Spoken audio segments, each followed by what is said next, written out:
Merhabalar, kanalıma hoş geldiniz. Bugün sizlerle bu güzel efsane çantayı yapacağız. O kadar güzel oldu ki detaylarına bayılacaksınız. Bakın şöyle kelebek D'lerimiz, harika aksesuarlarımız. Aksesuarlarım ve iplerim tamamı FY çanta aksesuardan.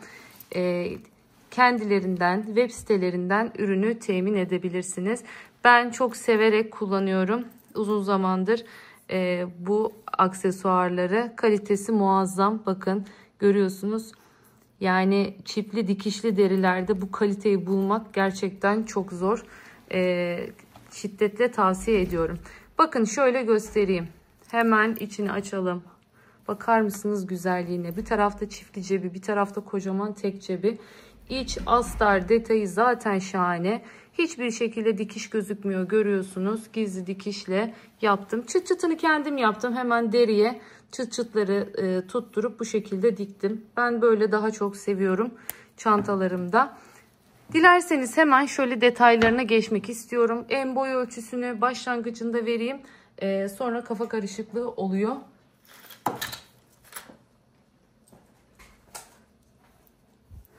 Şöyle bakın, örnek kısmı 40 santim. Eğer tabanla tutarsak 43 santim. Yine enimiz 43 santim. Yani 43'e 43'lük bir çanta var elimizde. Şöyle sapa kadarki olan kısmı da görüyorsunuz. Şöyle biraz ileriye alayım.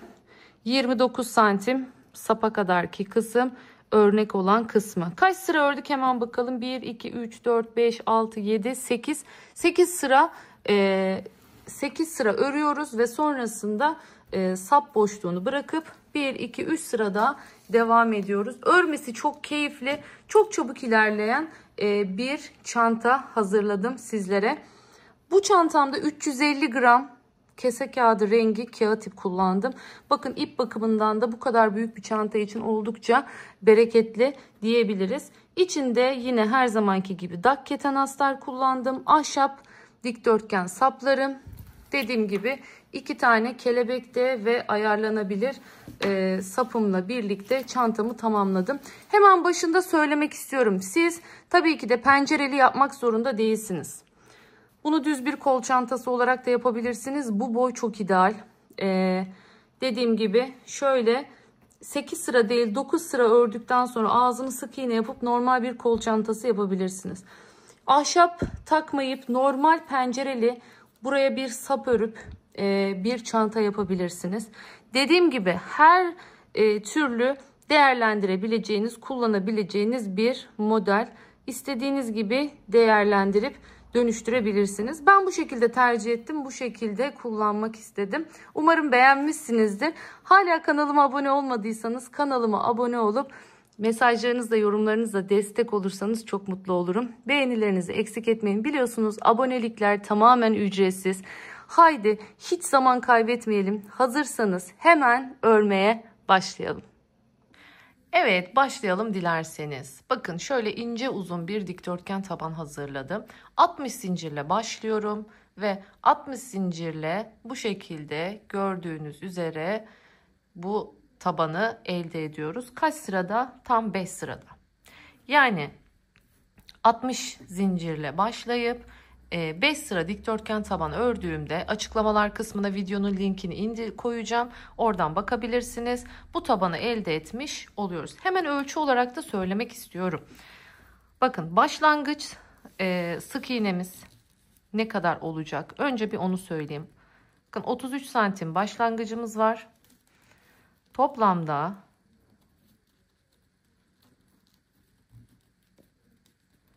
38, evet 38 santim görüyorsunuz toplam boyumuz var ve şöyle 5,5 santimlikte bir enimiz var tabanımız. Şimdi burada görüyorsunuz son ilmeğin içine 2 tane batıyorum bu şekilde. Sonrasında artık bir yanındaki ilmeğime ilmek kaydırma yapıyorum. Bu şekilde Şu anda benim toplamda 152 tane ilmeğim var. Benim bu örnek için ise ihtiyacım olan toplamda 156 tane. Şimdi 156 tane, yani 6'nın katları olmak durumunda bu örneğimizi kurabilmemiz için. Ama şunu söylemek istiyorum hemen. Bu ihtiyacım olan 4 ilmeği ne yapacağım? Köşelerde birer arttırma yaparak sağlamış olacağım. Onu da size göstereceğim. Şimdi ilmek kaydırdığım ipi bakın uzatıyorum. Aynı ilmek kaydırma için girdiğim yerden girip bu ipimi şöyle arkaya çekiyorum. Sonrasında aynı yere tekrardan giriyorum. Bu benim ilk sık iğnem olmuş oluyor. Şimdi devam ediyorum. 3, 4, 5, 6 ve 7. 7 tane zincir çekiyorum. İpimi doluyorum. Bakın. Şöyle düşüneceğiz şimdi bunu. Bu şekilde gittiğini düşüneceğiz. Hemen yanındakine şimdi tığımın üzerine 5 kere doluyorum. 2, 3, 4, 5. 5 kere doladım. Hemen yanındakine girdim. Başlıyorum 2 2 çıkartmaya. Bakın hiç uzatmıyorum. Burası önemli. Yoksa güzel durmaz. Kaç seferde? 6 seferde çıkartıyorum. Bakın bu şekilde. 7 zincirim bunun 6'sına denk gelmiş oluyor. Yine 2, 3, 4, 5 kere doladım. Hemen yanındakine.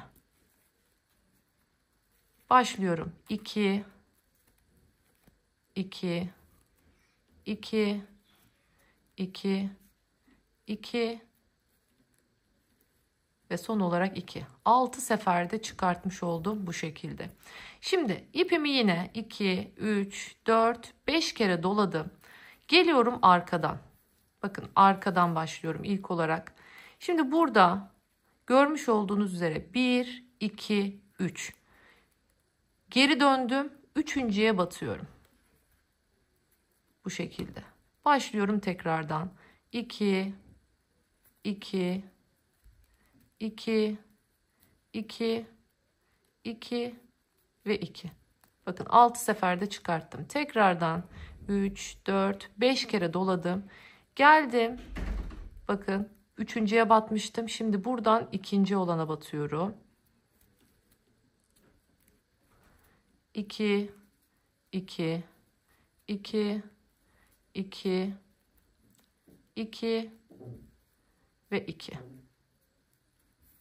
Tekrar 3, 4, 5 kere doladım ve geldim artık hemen yanındaki son ilmeğe. Bakın bitişindeki ilmekteyim. Başlıyorum. 2, 2, 2, 2,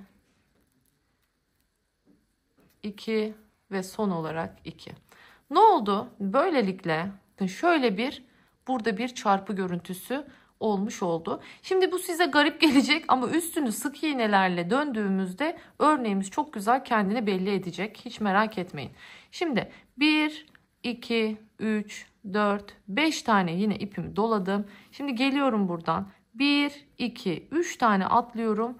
Geldim dördüncüsüne. Başlıyorum yine. 2, 2, 2, 2, 2 ve son olarak 2. 6 seferde çıkarttım. 2, 3, 4, 5. Yine 5 kere doladım. Yanındakine geldim. 2, 2, 2, 2, 2. Evet, burada bir hata yaptım. Başa dönelim. Muhtemelen bir yerde 1, 2, 3, 4, 5. 2, 2, 2, 2, 2 ve 2. 6 seferde çıkarttım. 2, 3, 4, 5 kere battım. Yine yanına. Yani o kadar hızlı ilerleyeceksiniz ki bu örnekte. Çünkü bakın bir sıra yaptığınızda ne kadar büyük bir yükseklik elde ediyorsunuz. Şimdi bu sefer biraz önce arkadan battık ya. Bu sefer önden batacağız. Şimdi ne yapıyorum? Yine 2, 3, 4, 5 kere doluyorum. Geliyorum. Bakın bu sefer önden. Şimdi 3 tane ilmek ayırmıştım burada. 1, 2, 3. En sondakiyle başlıyorum.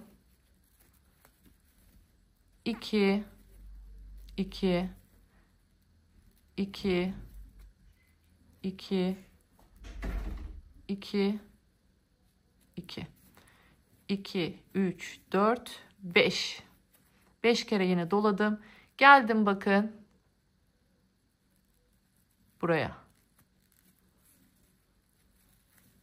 2 2 2 2 2 ve 2. Yine 2 3 4 5 kere doladım. Bakın geldim sonuncuya.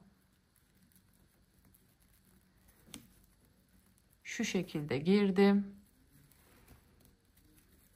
2 2 2 2 2 2. Evet. Yine burada ne yapmış oldum? 6 kere de çıkartmış oldum. Bakın görüyorsunuz. Biri bu tarafa yattı, biri bu tarafa yattı. Çok güzel görünüyor. Gerçekten yaptığınızda bayılacaksınız bu örneğe. Şimdi bir sefer arkadan, bu sefer ne yaptım? Önden aldım. Şimdi sırada arkadan. Şimdi tekrar 2, 3, 4, 5. 5 kere doladım. Yine 1, 2, 3 tane atlıyorum. Geldim dördüncüye. 2, 2, 6 seferde ikişerli ikişerli çıkartıyorum. 1, 2, 3, 4, 5 tane doladım. Yanındakine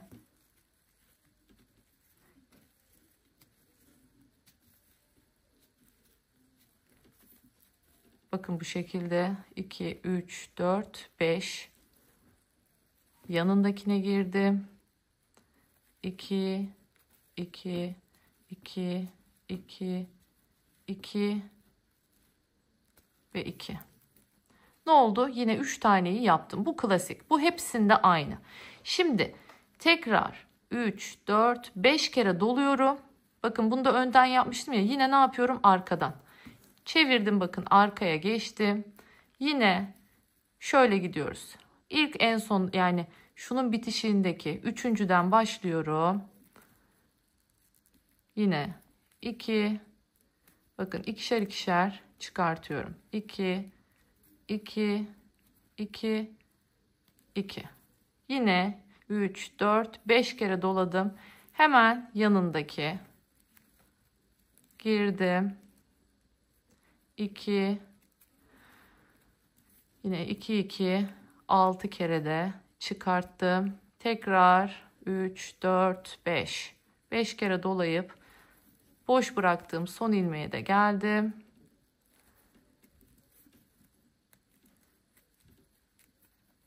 Evet. Şimdi bunu da arkadan bitirmiş oldum. Bakın görüyorsunuz.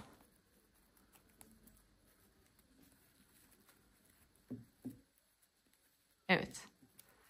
Şimdi bir arkadan başladık. Önden, arkadan aldık. Şimdi bu sefer önden alacağız. Bunu da son kez göstereceğim. Köşeye kadar göstermeyeceğim. Köşede nasıl ilmek arttırdım onu göstereceğim. Tekrardan 1, 2, 3, 4, 5 kere doladım. Geldim şimdi 1, 2, 3 taneyi boş bırakıyorum. Dördüncüye giriyorum. 2, 2, 2, 2 ve 2.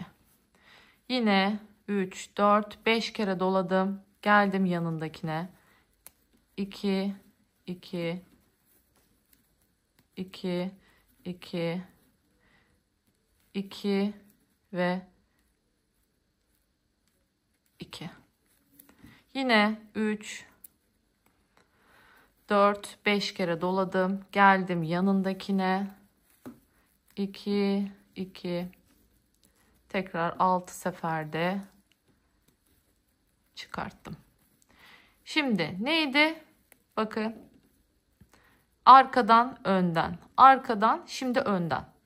2, 3, 4, 5 kere doladım. Geliyorum. Şimdi önden. Bakın sıradaki batacak olduğum 3 tane burada boş bırakmıştım. Buradan başlıyorum.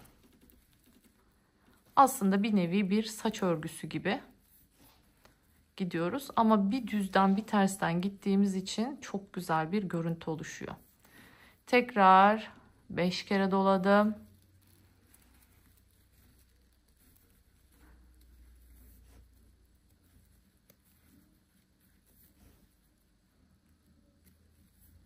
İki, üç, dört, beş. Tekrar 5 kere doladım. Geldim bakın.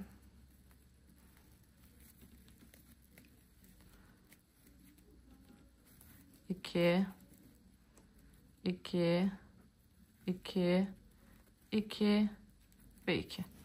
Evet. Yine ne oldu? Önden olmuş oldu bu sefer. Bakın. O kadar güzel görünüyor ki. Vallahi sabırsızlanıyorum şu anda. Şimdi dilerseniz şu köşeye kadar geleyim. Şimdi bu köşede nasıl bir arttırma yapacağız? Hemen onu göstereceğim sizlere. Evet, şimdi geldik bakın köşeye. Burada arttırma yapacağız demiştik hatırlarsanız. Şimdi nasıl yapacağım bunu? Normalde 3 tane bırakmam gerekiyordu ya. Burada 3 tane değil 2 tane bırakacağım. Bakın 1-2 tane bırakacağım. Üçüncüye gireceğim. Normal yine. Şimdi buradan başlayarak 2, 3, 4, 5.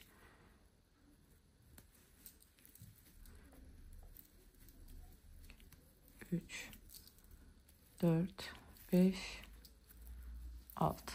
2, 3, 4, 5.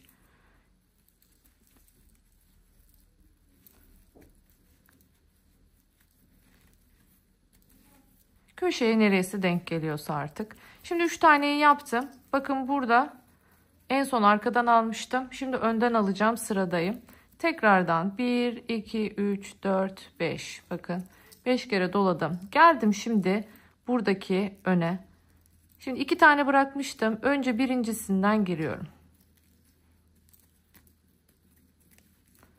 2, 2, 2, 2, 2, 2. Tekrar 5 kere doluyorum. Geldim, bıraktığım diğer bir tane kaldı bakın burada. Bu bir taneye girdim. 2, tekrar 2, 2, 2, 2, 2. Yine 6 seferde bakın çıkarttım. Şimdi tekrardan geliyorum.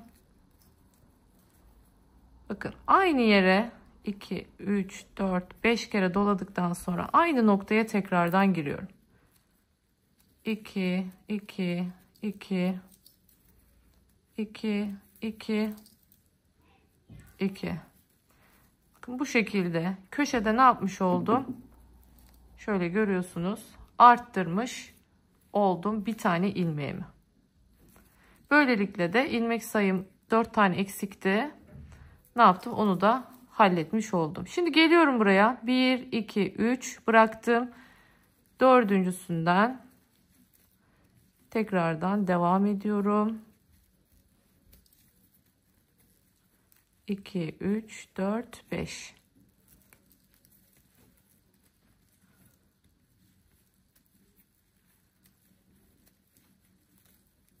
Yatayda ilerlemek uzun sürüyor. 4, 5.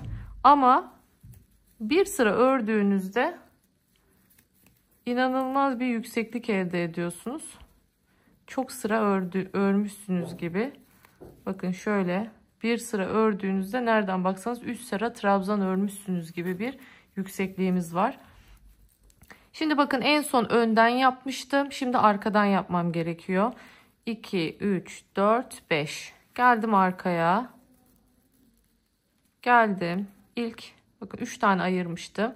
Üçüncüsünden girdim. 2, 2, 2, 2, 2 ve 2. 3, 4, 5. Hemen yanındaki 2, 2, 2, 2. Yine 6 seferde çıkarttım. son ilmeğe de girdim. Başladım 2 2 ilerlemeye. Bunu da 6 seferde çıkarttım. Bakın yine ne oldu? Görüyorsunuz, çarpımızı yapmış olduk. Şimdi geldik buraya. Tekrardan 3 4 5 tane. Bakın burada da bir arttırma yapacağız. Yine 2 tane bırakacağım. 3 tane değil, 2 tane bırakıp üçüncüsünden giriyorum. Burada da bu sayede arttırmamı yapmış oluyorum. 3 4 5. Geldim yanındakine. 3 4 5 6. 3 4 5.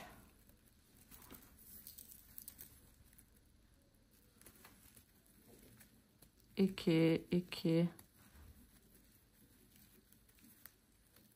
Evet. Şimdi en son arkadan yapmıştım bakın. Şimdi sıra önden. 3, 4, 5. Yine geldim. Bakın arada bırakmıştım 2 tane. Önce birincisinden bir giriyorum. 2, 2, 5 ve 6 seferde çıkarttım. 3 4 5 doladım.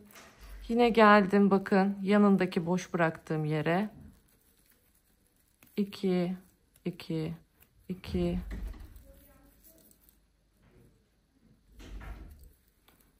6 seferde 3 4 5 kere doladım. Şimdi aynı yere tekrar giriyorum. Bakın en son battığım yere tekrardan giriyorum. 1 2 3 4 5 ve 6 seferde çıkarttım. Yine buradaki çarpımı da bu şekilde yapmış oldum. Şimdi artık devam ediyorum. Köşede nasıl arttırma yaptığımızı anlamış bulunuyoruz. Şöyle bakın. Bunun üzerini şimdi bir sıra dolaşacağız. O kadar rahat bir şekilde anlayacaksınız ki. Zaten üst sıralar çok kolay. Yine aynı şekilde örneklerin üzerine devam edeceğiz.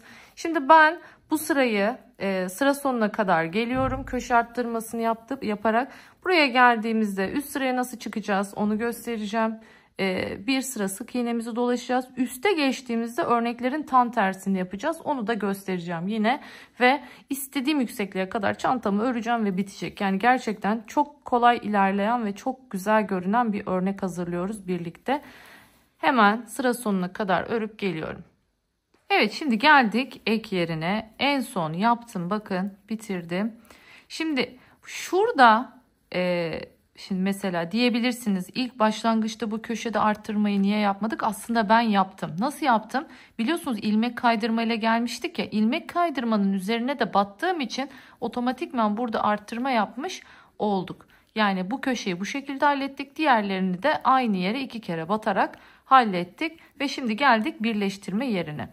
İpimi uzatıyorum. Bakın buradaki zincir değil de ikinci olan gerçek şuradaki trabzanın üzerine geliyorum.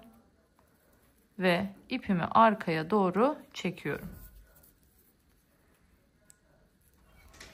Sonrasında ipimin uzantısından girip bakın arkadaki o zincirle başladığım yerin tepesinden girip buradan ilmeğimi geçiriyorum ve buraya yukarıya bu şekilde çıkıyorum.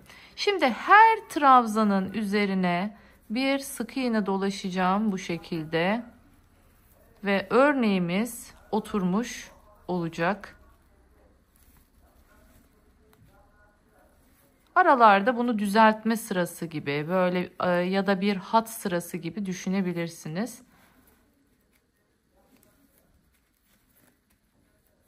Böylelikle şimdi bu bir sırayı bitirdiğimizde iyice anlaşılacak örneğimiz. Bu arada şunu söyleyeyim, büyüklük konusunda bu benim için çok büyük. Ben biraz daha küçük yapmak istiyorum derseniz, mesela ben 60 zincirle başlamıştım. 6 tane kısıp siz 54 ile başlayabilirsiniz. Ama daha küçüğünü de tavsiye etmem. çok da güzel görünmez çantanız. Bu çok büyük gibi gözükse de aslında baktığınızda çok da aşırı bir büyüklüğü olmayacak çantamızın. Benim torba çantalarım biliyorsunuz genelde 156 ilmekli falandır. Baktığınızda bu da toplamda 156. Sadece bu ince uzun bir şekilde ilerliyor. Tabanımız ince uzun olduğu için. Bakın herhangi bir arttırma yok. Her trabzanın üzerine bir tane sık iğnemi yapıyorum. Şimdi bu şekilde dümdüz sıra sonuna kadar geleceğim. Ve sonrasında üst sıraya nasıl çıkıyoruz tekrardan göstereceğim. Ondan sonra bu işlemi sürekli tekrar edeceksiniz. Takılırsanız lütfen o sıra başlarını, başlama yerlerini ya da eklem yerlerini mutlaka, zaten en çok hatalar ekleme yerlerinde oluyor. Mutlaka videoyu geri sarın, tekrardan izleyin. Gerekirse iyice alışana kadar her seferinde izlemeye devam edin. Çünkü o başlangıç, o birleşim yerinde yapılan hatalar sonrasında yukarılarda daha büyük problemlere sebebiyet verebiliyor.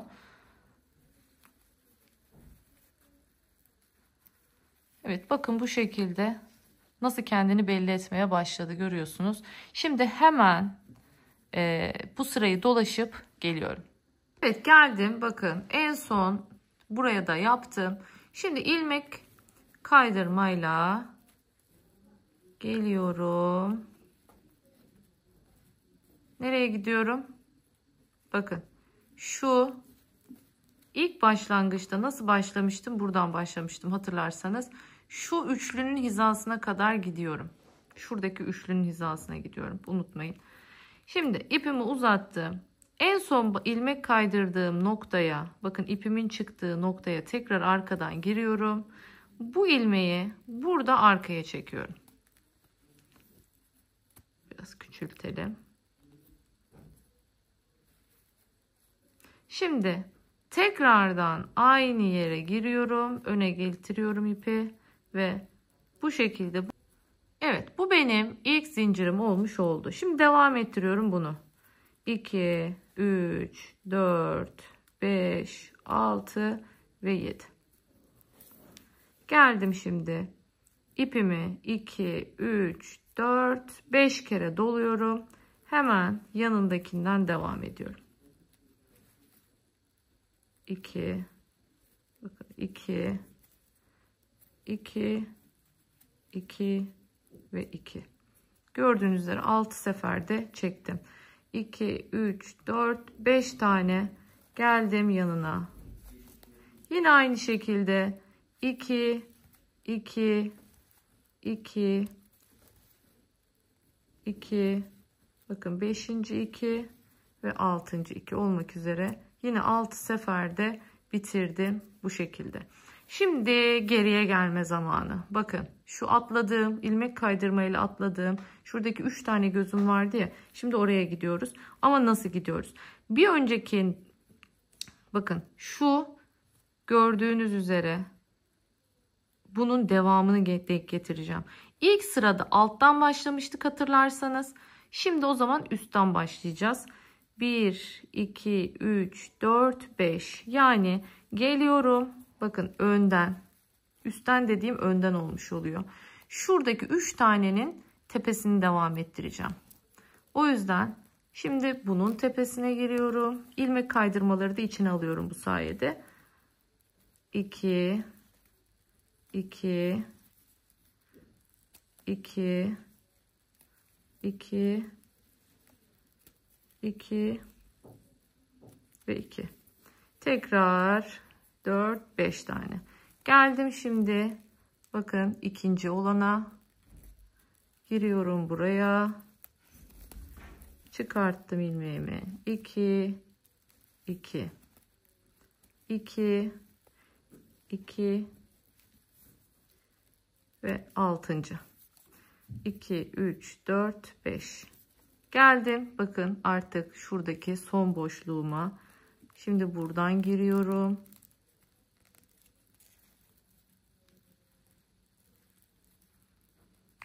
Girmeye çalışıyorum.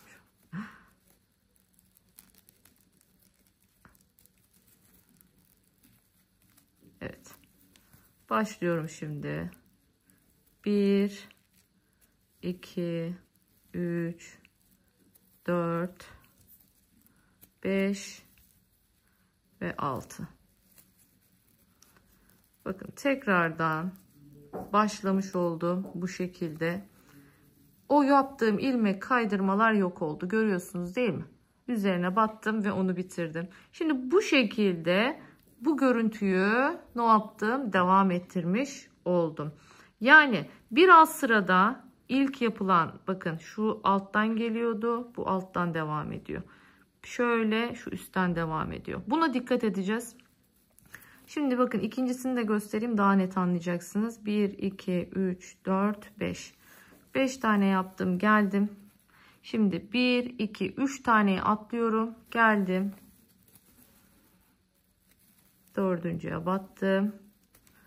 3, 4, 5 ve 6. 2, 3, 4, 5. 1, 2, 3, 4, 5. Tabii ki de bunu böyle yumuşak iplerle ördüğünüzde, koton iplerle ya da makrome iplerle ördüğünüzde emin olun çok daha iyi bir sonuç elde edeceksiniz. Hani o konuda içiniz rahat olsun. Söylemeden geçemeyeceğim. 1, 2, 3, 4, 5. Sadece kalın rafya tavsiye etmem. Onun dışındaki tüm iplerle örebilirsiniz.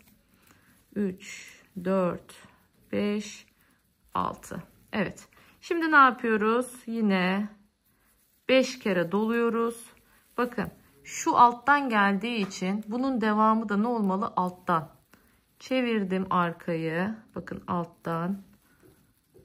Arkadan alınca alttan geliyor. Önden alınca üstten gidiyor. Mantık bu. Zaten ilkini doğru yaparsanız sonrası devamında hep doğru bir şekilde ilerler. 2, 3, 4, 5. Yanındakine girdim. Şimdi bunu bitirdiğinizde videoyu başa alıp aynı şekilde sık iğne kısmına geçiyorsunuz.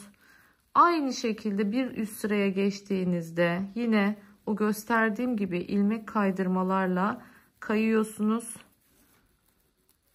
Her sırada aynı şeyi yapacağımız için artık bitene kadar bu şekilde devam edeceğiz. Sadece dediğim gibi bu az dolamışım herhalde, çok bitti. 1, 2, 3, 4, 5. Sadece dikkat edeceğiniz şey dediğim gibi doğru motifi takip edebilmek.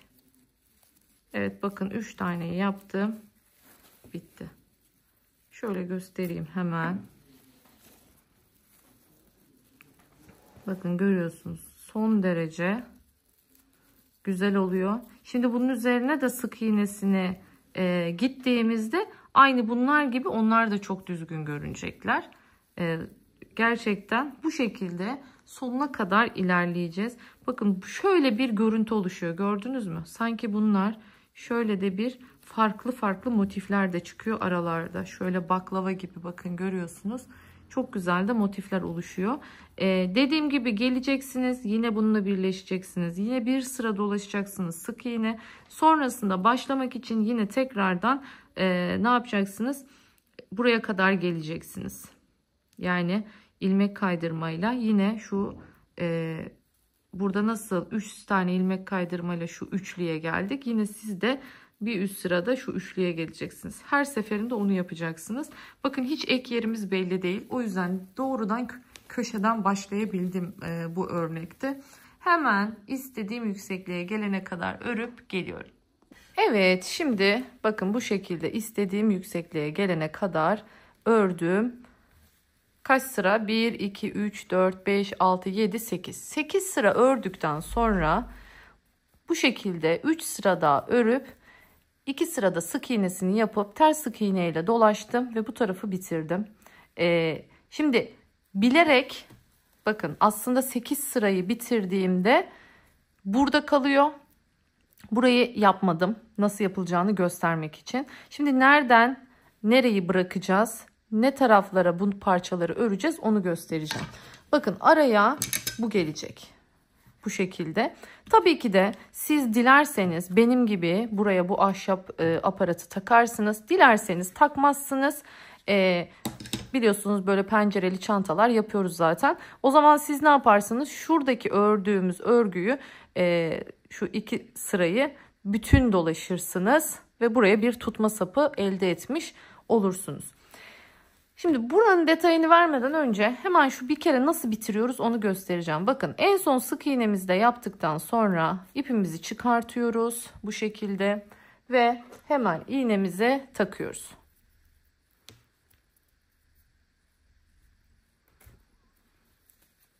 Geldim. Bakın bir sonraki sık iğnemden girdim. İpin yine çıktığı bu ilk bakın şuradaki sık iğnemden arkaya geçiyorum. Bu şekilde düzgün bir bitiriş yapmış oluyorum burada. Şimdi bu ipi buradan şöyle şu şekilde bir sıkıştırıyorum. Ve sonrasında sık iğnelerin arasından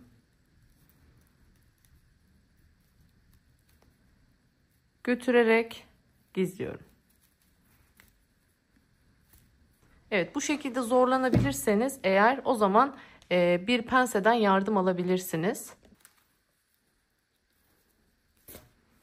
Evet, bu şekilde ipimizi buraya gizledik. Şimdi kalan ipimi kesiyorum ve şuradaki ipimi de bitireyim.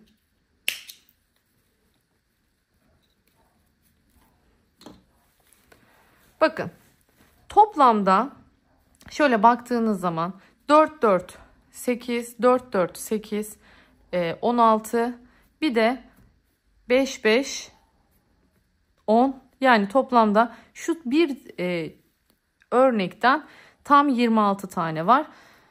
Bunun şu ortaya gelen 5 tanesini bırakıyorum. Bakın 5 tanesini bırakıyorum. Şu 5 tane 5. Şu şekilde bakın göstereyim. Şu 5 taneyi bıraktım. Bunun sondaki ilk bakın son şuradaki 2 ilmeğini ve buradaki 2 ilmeğini işaretliyorum.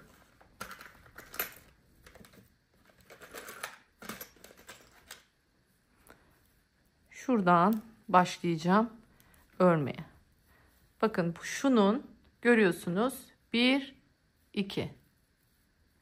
Buradan başlayacağım örmeye. Aynı şekilde dolaşacağım. Bakın 1 2 3 4 5 6 7 8 taneyi ördükten sonra yine buradan 1 2 yine buraya bir işaretleyici takıyorum.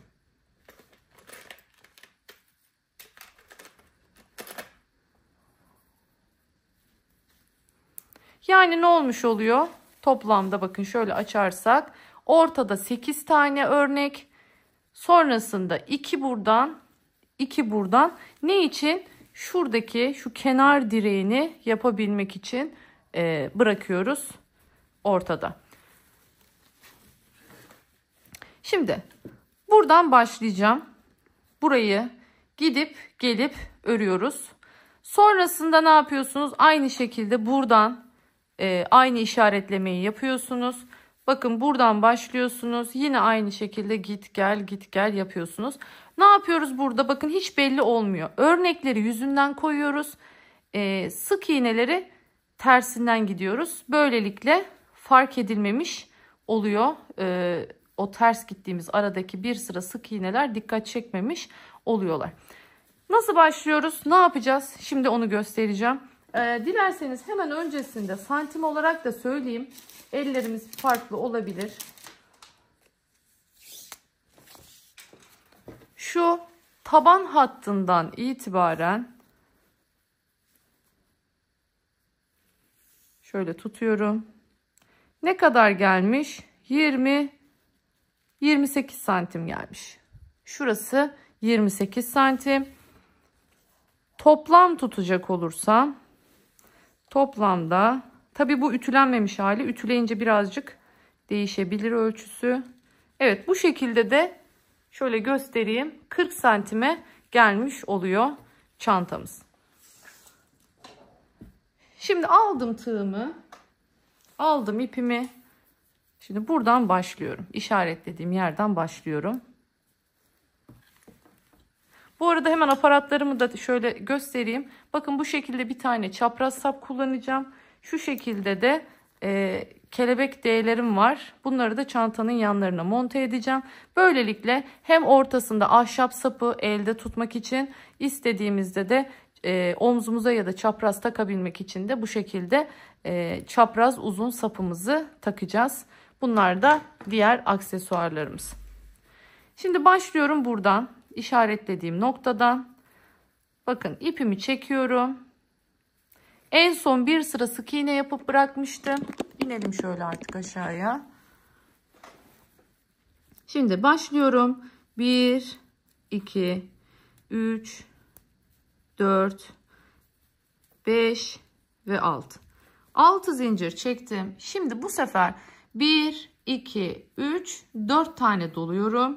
Hemen yanındakine giriyorum. İpimi de içine bakın yürütüyorum ki beraberinde gizleyebilelim. Şimdi başlıyorum. 2, 2, 2. Bakın ikişerli çıkartıyorum. Bu sefer ne oldu? 5 seferde çıkartmış oldum. Çünkü bunlar dik duracakları için çaprazlardaki kadar uzun olmasına gerek yok. Şimdi 1, 2, 3, 4, 5 tane doladım. Geliyorum. 1, 2, 3 taneyi atlıyorum buraya. Yine aynı şekilde çaprazı koymaya başlayacağız. 2, 2, 2, 2, 2 ve 2. Bakın bu şekilde 6 seferde çıkarttım. Yine 1, 2, 3, 4, 5 kere doladım. Geldim buraya. 2, 2, 2, 2, 2, 2. Bu şekilde çektik. 1, 2, 3, 4, 5. Geldim yanındakine. 2, 2, 6 seferde çektim. Şimdi 1, 2, 3, 4 yine 5 kere doladım. Bakın eğer ki şimdiki yapacak olduğunuz ne yapıyorduk? Alttaysa arkadan, üstte ise önden batıyorduk. Bakın altta şu çarpının burası üstte, burası altta görüyorsunuz. Bu üçlü alttaysa ne yapıyoruz? Arkadan batıyoruz. Döndüm arkaya sırayla. Şimdi 2, 2, 2, 1, 2, 3, 4, 5. Geçtim arkaya. 2, 2, 2, 2. Bakın bu şekilde ilerliyorum. Yine 1, 2, 3, 4, 5. 2, 2, 2, 2. İkişer ikişer çıkarttım 6 seferde ve bitti. Görüyorsunuz yine çarpımızı elde etmiş olduk. Tekrar 2, 3, 4, 5 tane doladım. Geldim buraya bakın. Yine bu 3 tane bacağı atladım. Devam ediyorum yanındakinden. Şimdi bu kısmı biliyoruz zaten. O yüzden uzatmayacağım. Sadece şunu söyleyeceğim. Bakın bu sefer görüyorsunuz çarpımızın şuradaki bıraktığım 3 tanesi üstte bu sefer. O zaman ne yapacağız? Burayı da üstten, yani bu şekilde batarak önden batacağız. Burayı önden batarak yapacağız. Görüyorsunuz bakın burada altta duruyor. Alttaysa ne yapacağız? Arkadan batacağız. Mantık bu. Yani buraları örerken de aynı mantık vardı. Eğer yapacak olduğunuz alttaysa arkadan, üstteyse önden alıyoruz ki şu görmüş olduğunuz şu görüntüyü elde edebilelim. Tekrar söylüyorum, ütüsünü henüz yapmadığımız için bazı buruk böyle daha buruk duruyor. Ama ütüyü yaptığınızda inanılmaz derecede güzel görünecek diyorum. Şimdi sıra sonuna kadar geleyim. sıra sonundaki şu 2 direğimizi de yapıp tekrar üst sıraya birlikte geçelim. Evet, şimdi bakın en son çarpımı da yaptım. Geleceğim şimdi 2 tane uzun direğimi yapacağım. 1, 2, 3, 4 tane doluyorum bu sefer. Girdim. Birincisine 2, 3, 4 ve 5 seferde çektim. Şimdi hemen tekrardan 3 kere doladım. Geldim. Bakın işaretleyiciyi taktığım yere çıkartalım artık onu. 2, 2, 2, 2, 2. Bakın görüyorsunuz. Yine 5 seferde çektim ve direğimi oluşturdum. Şimdi bir zincir çekiyorum ve çantamı döndürüyorum.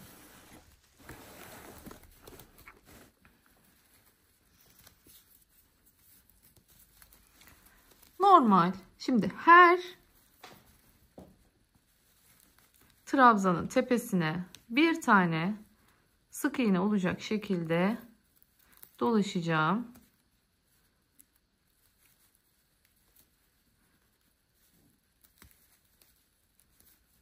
Bakın ipim hep gergin. Tepe ilmeklerim sıkı. Bu çok önemli. İpimi gergin tutmazsam bu tepe ilmeğim gevşer. Gevşerse de bu sefer sık iğnelerim düzgün olmaz. Örgünüz sürekli genişler. Bu sırayı ne demiştik? Bir nevi toparlama sırası gibi. Sık iğne sıranız düzgün olunca o alttaki örnekleriniz de daha düzgün görünecek.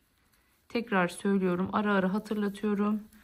Mutlaka çantalarımızı, kreatif çantalarımızı bitirince ütülüyoruz. Güzelce bir buharlı ütü basıyoruz. Bu sizin örgünüzün daha pürüzsüz ve düzgün bir şekilde görünmesini sağlıyor. Şimdi bu şekilde sıra sonuna kadar dolaşıp geliyorum.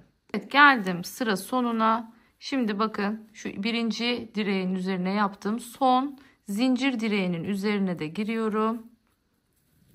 Bunun üzerine de bir tane sık iğnemi yapıyorum. Sonrasında örgümü çeviriyorum. Tekrardan örnek sırasına geçeceğiz şimdi. Burada bakın ilk sık iğnenin içine giriyorum.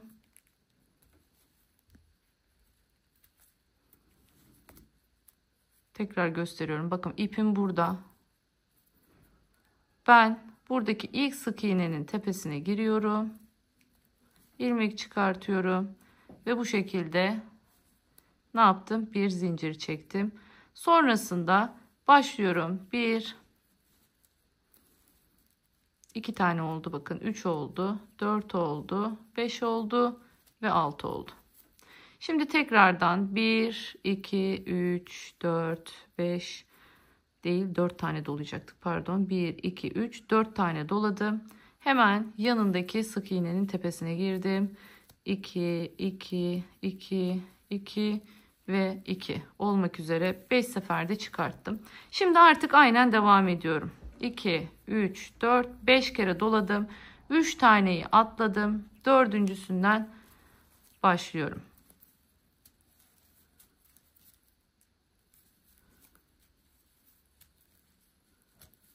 Bakın bu şekilde. Tekrar 3 4 5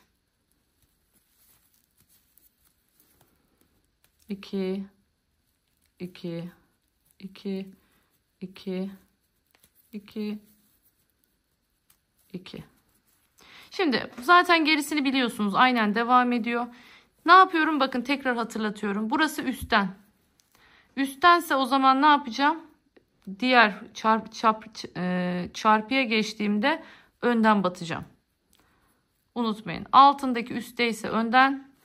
Bakın bu altta görüyorsunuz. Burası altta. Bunun altında. Alttaysa arkadan batarak yapıyoruz. Yine sıra sonuna geleceğim. Yine aynı şekilde döneceğim. Bunu kaç kere yapıyoruz? Bakın bu şekilde 3 sıra yapıyoruz.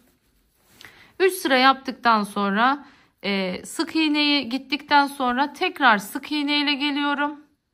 Ve ters sık iğne kısmına kadar örüyorum. Ters sık iğneden sonra birlikte devam edeceğiz. Evet, geldim, bakın bitirdim. Dediğim gibi bir sırada düzden, bakın bir sıra tersten gelmiştik hatırlarsanız. Şimdi bir sırada üzerine düzden tekrardan sık iğne ile dolaştım ve bitirdim. Yani ağız kısmında 2 sıra sık iğne yapmış oluyoruz. Şimdi hemen buradan ne yapacağız? Ters sık iğneye geçeceğiz. Ters sık iğneye geçerken şu ağız kısmını sıkıştırmak için bir tane zincir çekiyorum ve sonrasında ipimi uzatıp hemen dibindekine değil bir yanındakine girip ipimi çekiyorum. Bakın bu şekilde uzattım. Böyle bir sık iğne yaptım. Tekrar uzattım. Bir tane atladım. Yanındakine gidiyorum bakın. Yine sık iğne yapıyoruz.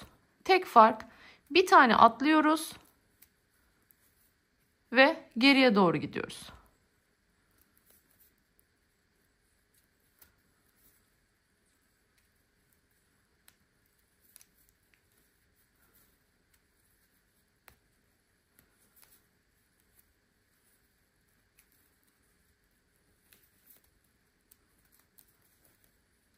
Bakın bu şekilde.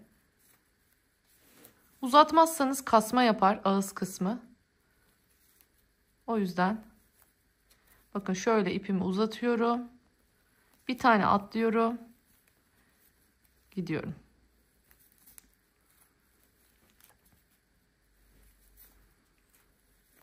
Hemen şimdi ben sıra sonuna kadar yapıp geleyim. Ondan sonra artık şöyle elimizi de esnetebilirsiniz. Bakın bu şekilde görünüyor. Sıra sonuna kadar geleyim. Nasıl bitiriyoruz? Hemen onu göstereceğim. Bakın geldim. En son noktaya da yaptım. Şimdi burada artık ipimizi kesiyoruz.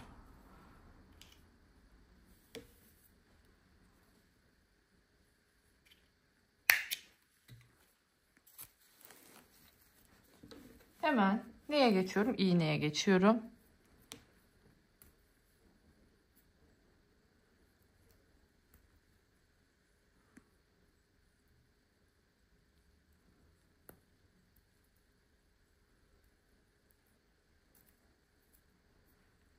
Geçirdim. Şimdi ne yapacağım? Bu ipi şu şekilde gizleyeceğim.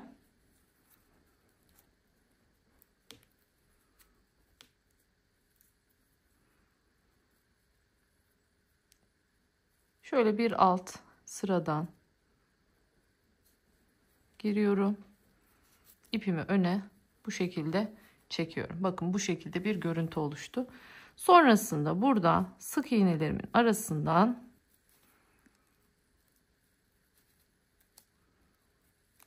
devam ediyorum. Ben elim acımasın diye bu şekilde penseden yardım alıyorum genelde bu aşamalarda. Kağıt ip çünkü biliyorsunuz kaygan bir ip değil. Evet. Bakın bu tarafı bitirdik. Bakın aynı şekilde burayı da bırakmıştım. Şimdi burayı da ben gizleyeceğim bu şekilde aynı mantıkla ve çantamız artık hazır. Şimdi bu araya dediğim gibi ne yapacağız? Bakın tam tamına görüyorsunuz.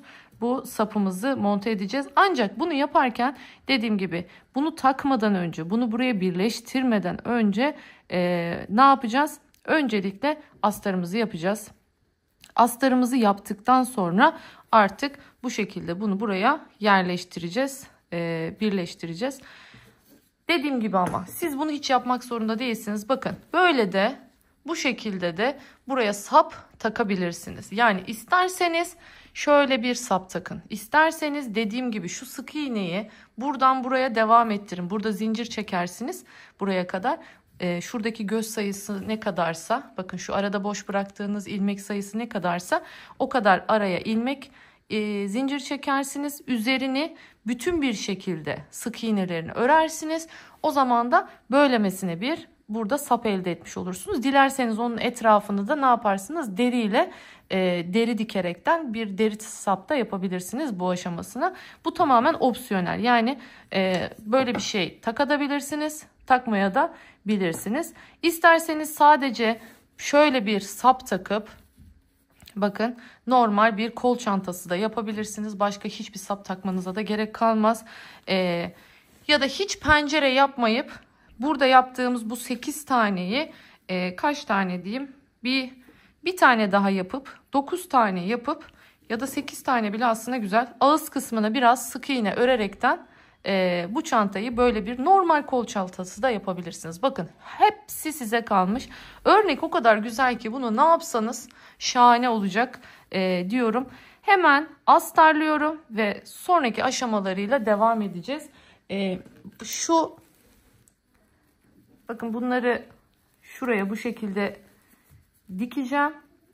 Böylelikle kenarda şık bir hem şöyle bir deri görüntüsü olacak, hem de aynı zamanda sapımızı buradan rahat bir şekilde takabileceğiz. Yine söylüyorum, bu da olmak zorunda değil. Normal buraya bu şekilde D'lerde takabilirsiniz.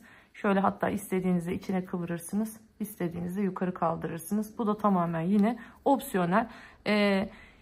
Aksesuarları görüp gözünüz korkmasın. Bu çantayı tüm detaylarını sadece kağıt ip kullanarak da yapabilirsiniz. Yani illaki bu kadar aksesuar kullanmak zorunda da değilsiniz.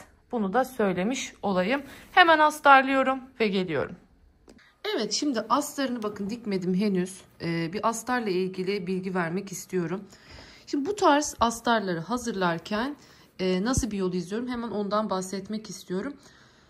Şimdi özellikle şu köşede sıkıntı olmuyor ama bakın şu köşelerde eğer ki kumaşı kendinden çevirdiğimiz takdirde kumaşımız atan bir kumaş olduğu için, yani telleri çabuk çıkan bir kumaş olduğu için, şimdi burayı yapabilmek için ister istemez kesmemiz gerekiyor. Yani bir kesik atmamız gerekiyor ve daha sonra orasını çevirmek zor oluyor ve çevirdiğinizde de ister istemez bir müddet sonra şu kısmında iplikler çıkmaya başlıyor.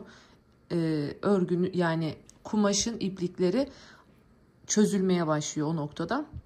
Bu da alt köşede kötü bir görüntü oluşturuyor. Bunun için ne yapmamız gerekiyor? Bakın, kumaşı oturttuk, kestik ya. Kestikten sonra şu ağız kısmı kadar tekrardan parça kesiyoruz. Yani pencereyi verirken hepsini aynı anda yapıyoruz. Ve sonrasında bakın, iplikler dışarıya fışkırmasın diye de bunu şöyle bir yerinden açıp göstereyim. Bakın, şuradan daha net bir şekilde anlayacaksınız. Bakın, şu kumaştan 2 tane görüyorsunuz. Ve buradan da ağzını güzelce şu şekilde bastırıyoruz ki bu kısmını da biliyorsunuz delikli bir kumaş, çünkü oralardan ipler çıkmasın. Yine aynı şekilde bakın, yan tarafını görüyorsunuz. Gizli dikiş yapıyoruz. Bu ne sağlıyor bize? Çantamızın içinden de hiç pislik gözükmüyor, dışından da hiç pislik gözükmüyor. Yan tarafı 2 kere diktiğimizde bu düzgün görüntüyü elde etmiş oluyoruz. Özellikle bu ağız kısmını, bu tarz sonradan çalışmaların nasıl yapıldığı ile ilgili bir bunun üçgen formundaki çanta için astar videosu var. Onu örnek olarak alabilirsiniz ki o ikinci parçayı nasıl kesiyoruz, nasıl dikiyoruz ona bakabilirsiniz. Şimdi ben bunu ne yapacağım? Gizli dikiş tekniğiyle dikeceğim. Yani şöyle şu şekilde iğneyle gizli dikişle dikeceğim ki hiçbir şekilde dışarıdan iplik vesaire gözükmesin.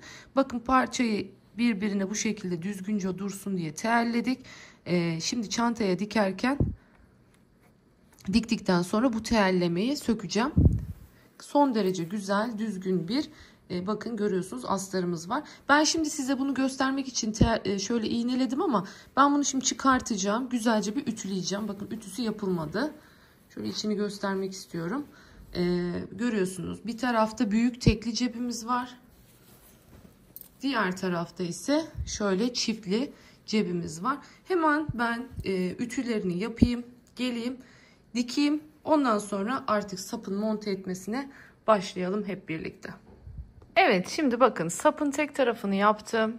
Askının da, yani şu kelebeğimizin de tek tarafını taktım. Şimdi diğer tarafını birlikte yapacağız. Aynı zamanda şu şekilde de çıt çıtlarımı bir deri parçasına, bakın saptan kestiğim bir deri parçasına diktim. Yine aynı renkte, acı kahve renginde. Bunu da buraya bu şekilde dikerek monte ettim. Çıt çıtımız da hazırlanmış oldu. Bakın görüyorsunuz, gizli dikişle diktiğim için astarın kenarında herhangi bir şekilde dikiş görünmüyor.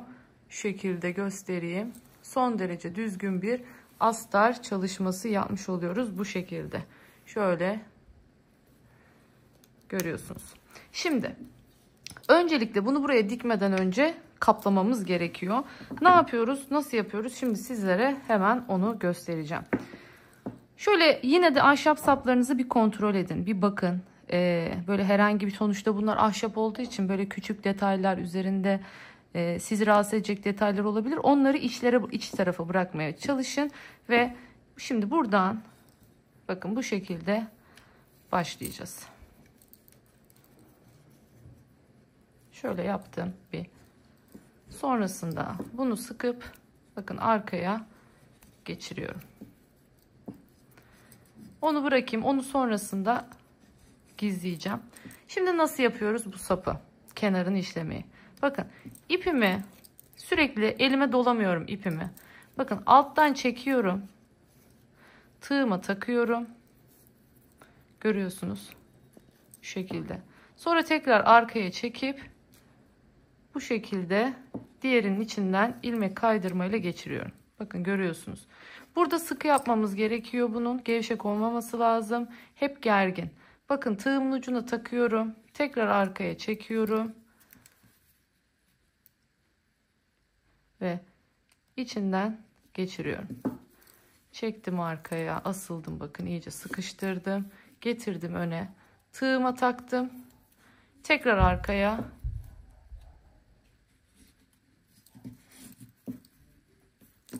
Arkadan çektim. Öne getirdim. Tığıma taktım. Tekrar arkaya çektim. Bu şekilde.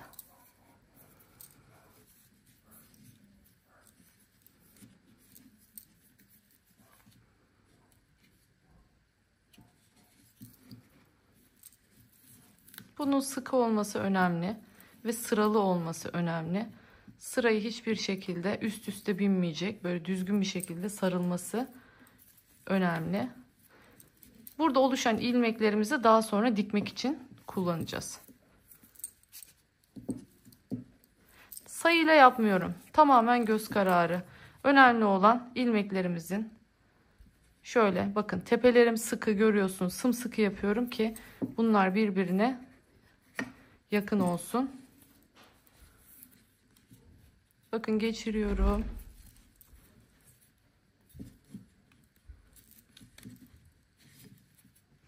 İyice gergin çıkarttım. Öne çektim. Görüyorsunuz, tığıma taktım. Tekrar arkaya çektim. İlmek kaydırdım.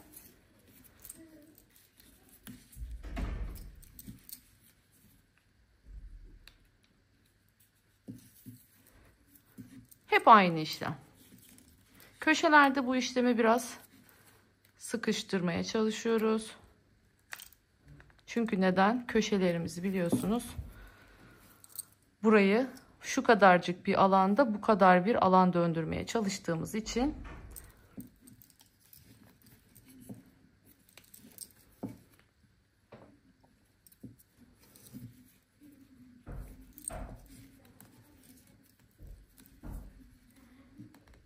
evet, bu şekilde. Şimdi ben biraz daha şöyle bakın sıkışık bir şekilde yapıyorum. Şimdi köşede birazcık geleyim. Ondan sonra nasıl yapacağız orayı göstereceğim. Evet bakın bir miktar geldim. Şimdi burada birazcık üst üste gelmek zorundayız. Çünkü yoksa burayı dönemeyiz. Hep yan yana dönme şansımız yok. Bakın üstüne doğru geçiriyorum. Yanından geldim.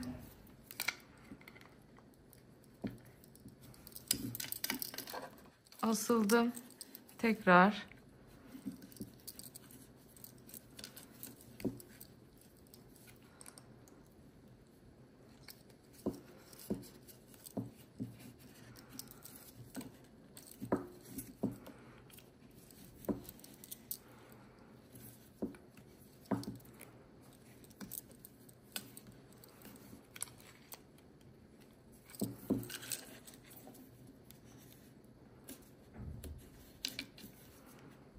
Evet, bakın bunu tekrar yapacağım. İp fazla arkaya gitmiş, bol oldu.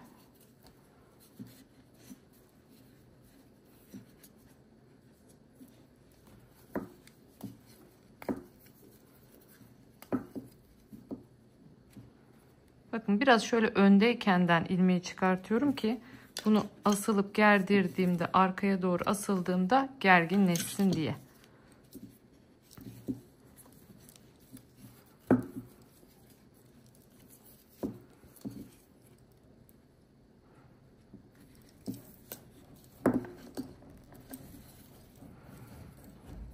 Evet, bakın geldim yine başka bir köşeye. Tekrardan ipimi geçiriyorum. Arkadan alıyorum. Tekrar öne. Tekrar arkaya.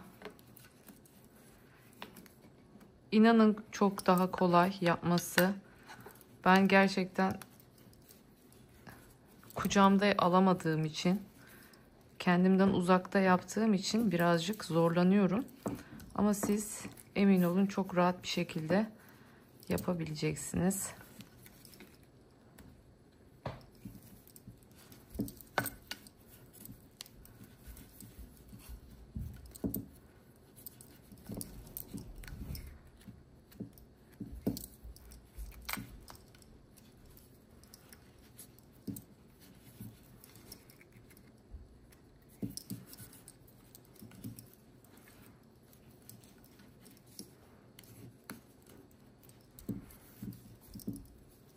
Bu şekilde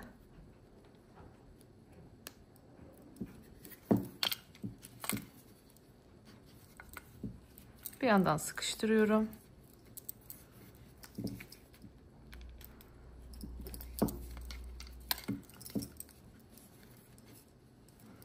Ahşabın en az görüneceği şekilde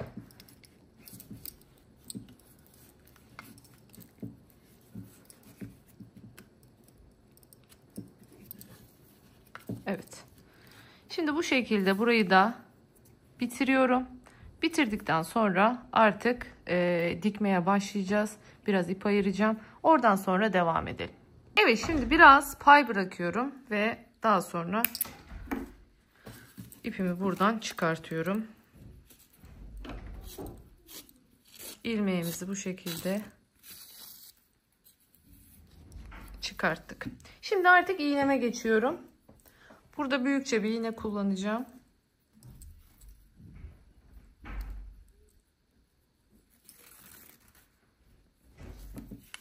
Şimdi bu şekilde buraya dikmeye başlayacağız. Şimdi şu en baştan başlıyorum dikmeye.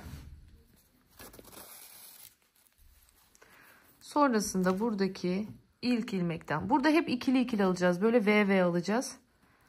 Şimdi tekrardan aynı yerden çıkıyorum. Önce bir burayı güzelce sabitlemiş olalım. Şimdi artık yanındaki. Bakın yanındaki V'den giriyorum. Burada da bir alttan.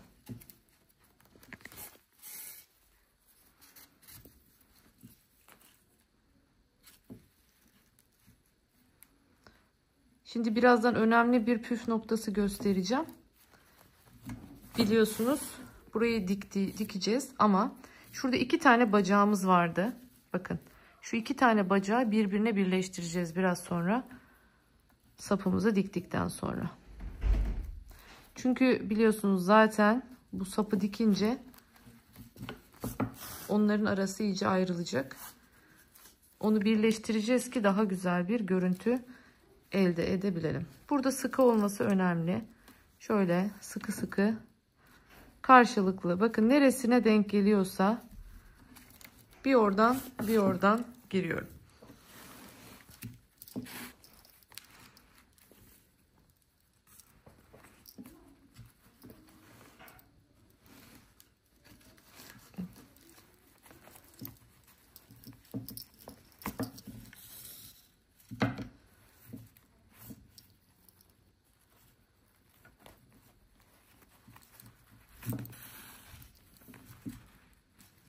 Burada önemli olan karşılıklı gelmesi.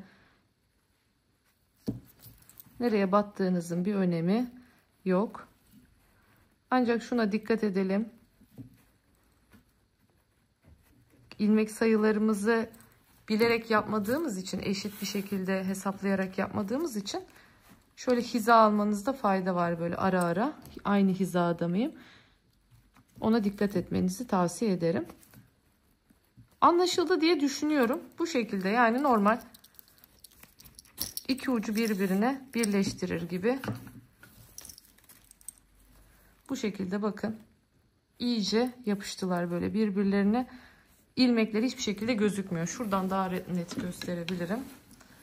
Bakın görüyorsunuz. Bu şekilde önce bu birinci sırayı böyle güzelce dikerek birleştiriyoruz.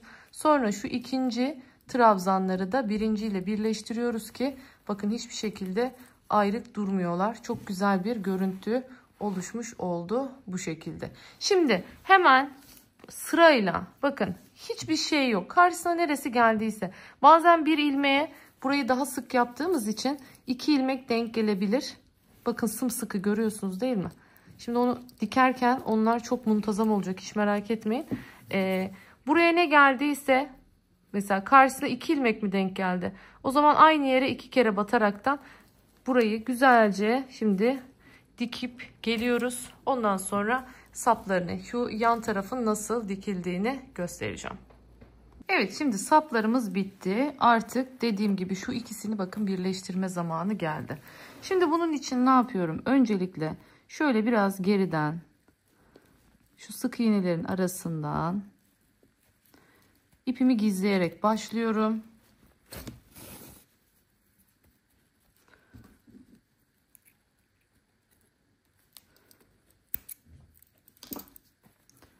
Sonrasında iniyorum şimdi aşağıya.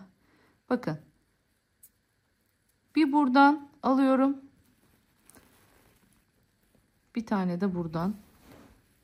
Şöyle tek tek yapsak daha kolay olacak.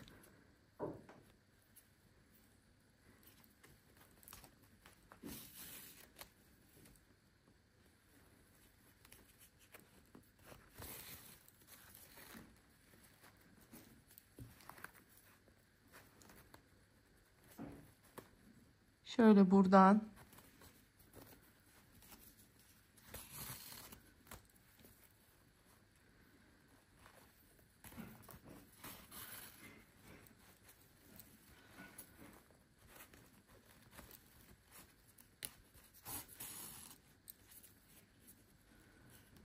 evet, iniyoruz şimdi altına.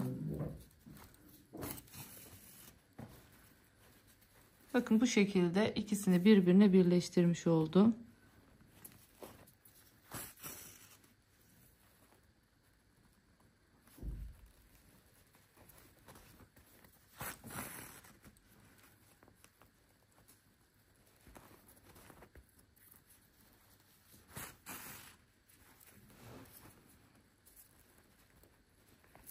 İniyoruz yine.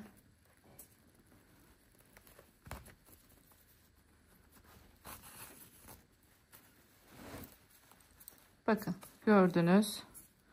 Şimdi yine bir buradan bir buradan.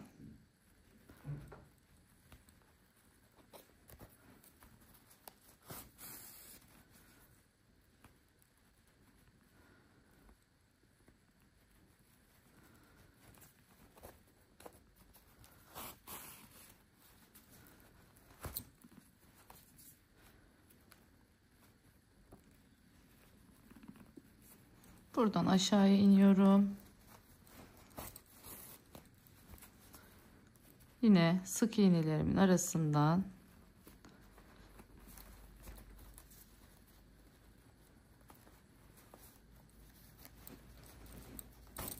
bir miktar yürütüp ipimi burada kesiyorum.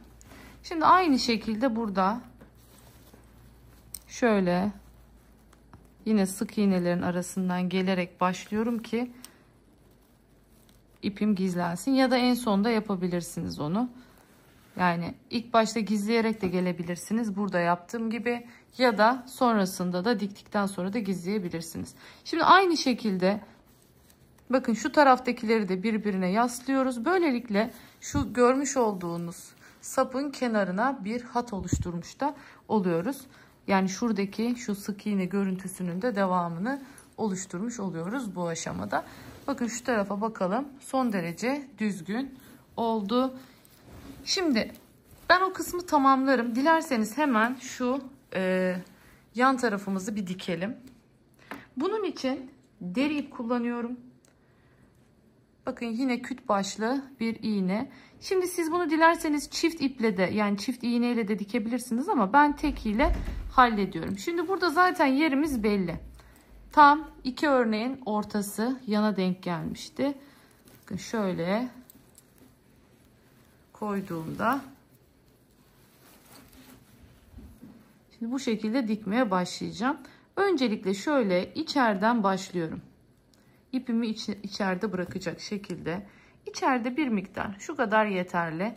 Bakın ipimi bıraktım. Sonrasında ikinci delikten girerek başlayacağım. İkinci delikten girerken de şu ağız kısmından bir parçasını tutturacağım. Aynı şekilde arkadan da ikinci delikten çıkıyorum.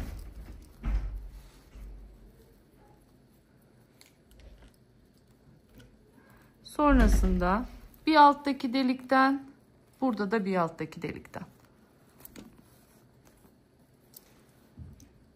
Bu diğer tarafı dikerken kalan yarım ipim de boşa gitmesin diye yeni ip kesmedim. Deri ipler biliyorsunuz metreyle satılıyor. Bakın buradaki ucu da tam astarın yan dikiş noktasına getiriyorum dikerken. Bir sonrakinden, yine burada da bir sonrakinden. Bakın yorgan diker gibi dikiyorum. Aynı geçtiğim yerlerden tekrar geçerek ne yapacağım? Bunu makine dikişi görüntüsüne kavuşturacağım. Yani şu şekilde her yerden, bakın arada hiç boşluk kalmayacak şekilde dikeceğim. Aynı yerden geri dönerekten yapacağım bu işlemi.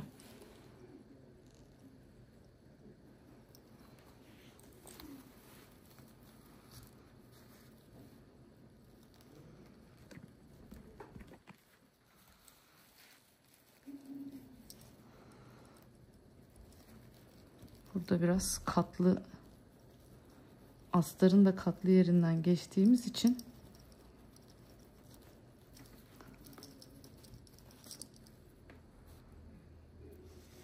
biraz zorlanabiliriz.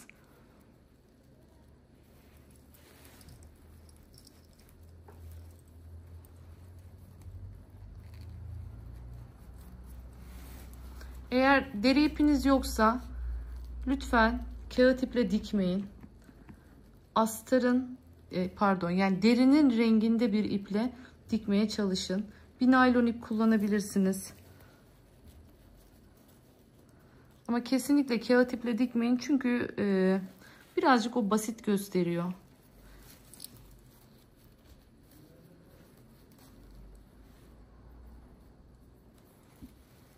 Bu tarz küçük dikişlerde olabildiğince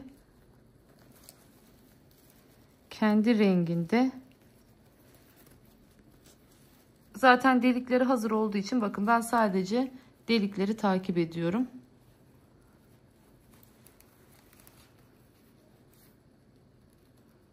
Ama baktınız delik sizin hoşunuza gitmedi. Yani istediğiniz yerde değil.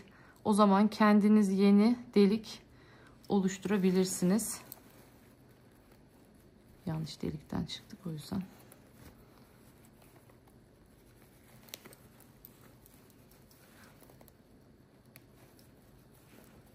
Şimdi ben bunu bitireyim. Evet, gittiğim yerden geri geldim. Bakın ipim başladığım yerde bittiği için ikisini şimdi aşağıya tam, yani derinin şu iç kısmında birbirine güzelce bağlıyorum. Zaten mumlu ip olduğu için doğrudan birbirine yapışıyor.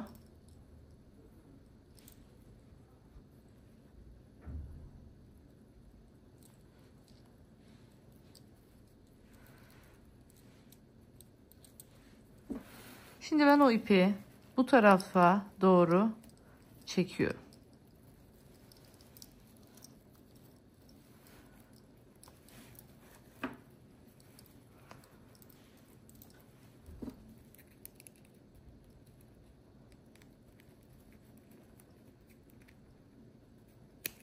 Ve buradan dik kesiyorum.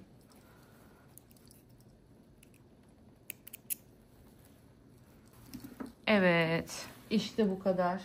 Çantamız hazır. Şimdi geniş açıya alacağım. Daha net bir şekilde göreceksiniz.